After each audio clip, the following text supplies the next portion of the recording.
Hi all. I wanted to precede this review by saying that if it looks a little darker, it's because I'm recording this at the dead of night. It's been so hot around here, and I just have a box fan as opposed to like central air or something like that. I'm doing it to try to keep a little bit cool while still talking about the albums that we love. The problem is it's been hot at night too, so I did what I could. Great is Our Sin by Revocation. We have to talk about this album for a couple of different reasons. First of all, whenever Deathless came out, I didn't talk about it, and that was definitely a sin. That was relatively great. Puns aside, we have to talk about this disc also because Deathless was a fantastic release that came at the tail end of 2014, and it's time for us to see if Revocation was able to follow it up with something that was of equal value, if not was able to push into the stratosphere. So this group is a technical death metal group if you've not heard of them yet, and this is an album that you should certainly examine as a good sort of first step into the band, and then you can work backward if you wish. Now this is an 11-track affair, and really there's 10 tracks that you should worry yourselves about. That's the band's original material, with the 11th track off of the CD cut being Altars of Sacrifice, which is a Slayer cover, which the band handles with the same amount of sort of frantic disregard for humanity and, disregard for life as the original was able to accomplish. The band does this very, very well. We're not going to spend much time on this. It's one for you to really examine for yourself. However, whenever it comes to this album, the pacing is certainly one of the most important elements that it has going for it. Really, this is a group that whenever they have their material kind of run between the 4.5 to 5.5 minute marks, really still find a way in order to use the pace to their advantage, still maintain a lot of aggressiveness, and only sort of slow down and sort of screech that pace a little bit only with necessary need in order to try to build a little bit of a mood. Whenever you listen to the first couple of songs, such as Arbiters of the Apocalypse or Theater of Horror, you start to get that concept, you start to get that idea. They really want to put their best foot forward with this disc whenever it comes to their first two cuts.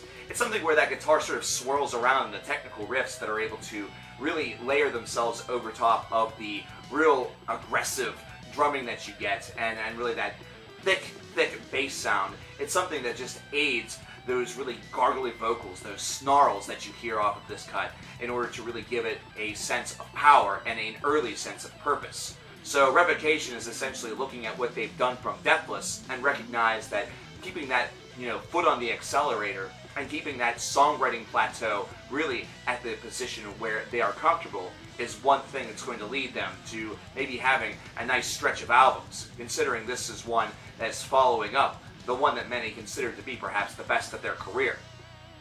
Now moving on forward into Monolithic Ignorance and then going into Crumbling Imperium, these two tracks span nearly 10 minutes of this disc, and both are able to really maintain the rich pageantry of the technical death metal that you have already been exposed to with the first two cuts.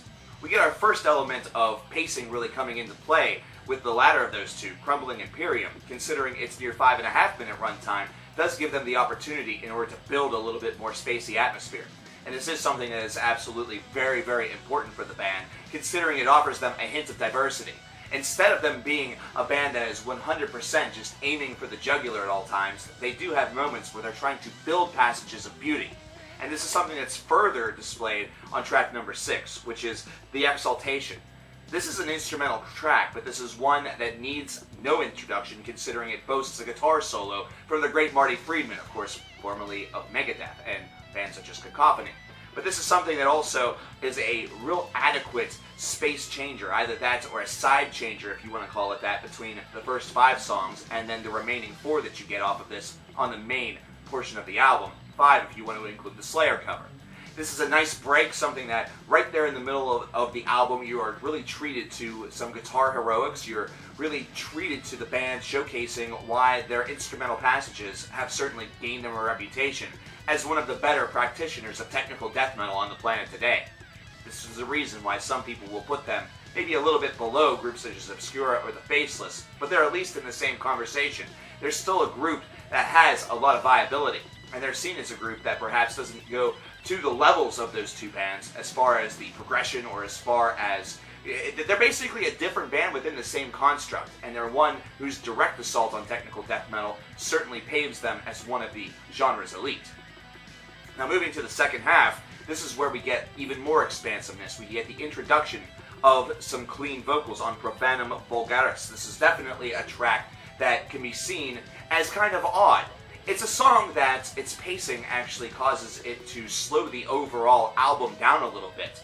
But the reason why they do this is because expertly they are going to hit you with the curveball of twin tandem clean vocals, which literally come out of nowhere and blindside you and give this a lot of potential, not to mention boosts up the overall excitedness that you get for this track. It's one that seems like it's kind of just meandering a little bit, but whenever this hits you out of nowhere, you start to realize that everything was building toward that moment. And that moment is very beautiful. That moment is one that is seen as a true snapshot of this album, where the band is aiming to use some of their tools best to their advantage in order to craft great songwriting. Now moving forward to the very final the three cuts on this album, you have a lot of that same pacing, but at this point in time, it's starting to get a little bit predictable. But that predictability is offset by the fact that the riffage is not really being overused. It's not something where these songs are 7 to 8 minutes of them just doing the same things that they've accomplished over the course of the first 7 cuts before it. It's instead songs that are within the 3 to 4.5 minute range that give you that air that they certainly still have a lot of gas in the tank. And then whenever you get into the very final track, Cleaving Giants of Ice, this is one that really dictates that pacing and slows things down to deliver an atmospheric blend of technical death metal while also still delivering that aggression that you're used to from this group, leaving it as a very nice way for this album to reach its conclusion, of course sparing the Altar of Sacrifice cover. Overall, this is a disc that I feel is on par with Deathless. This is one that certainly still has a lot of that power that's registered behind it. The only thing that I'm really going to feel here is that since it didn't really come out of nowhere as Deathless sort of did, it may not have that same effect. It may not have that same level of surprise or that same level of happiness. It's instead going to be seen as kind of par for the course, or somewhere along the lines of the band simply maintaining themselves as opposed to pushing themselves to new limits. Either way, I think this is a disc that certainly sets itself up for Revocation to be on a plateau as far as songwriting is concerned, and a good one as well. Not one where it feels like they're going to drop off anytime soon. Instead, one where it seems like they're going to stay at this level and perhaps explore a couple more things on their next release or their next couple of releases in order to make their palette even larger, and that's a positive thing. Overall, this is an 82 out of 100. Very good album, one that I would highly recommend to fans of technical death metal or just death metal in general. Those that really want to have a little bit of an introduction into the genre, this is definitely a band to scope out in order to see what it's all about. What did you guys think about Great Is Our Sin by Revocation? Was it a great one, or was it a stinker in your mind? Let me know in the comments below. I'm Coverkiller Nation. I'm going to open up my window and, let some air in. Sweating like a pig. And it's 1:30 in the morning. This is ridiculous. Later.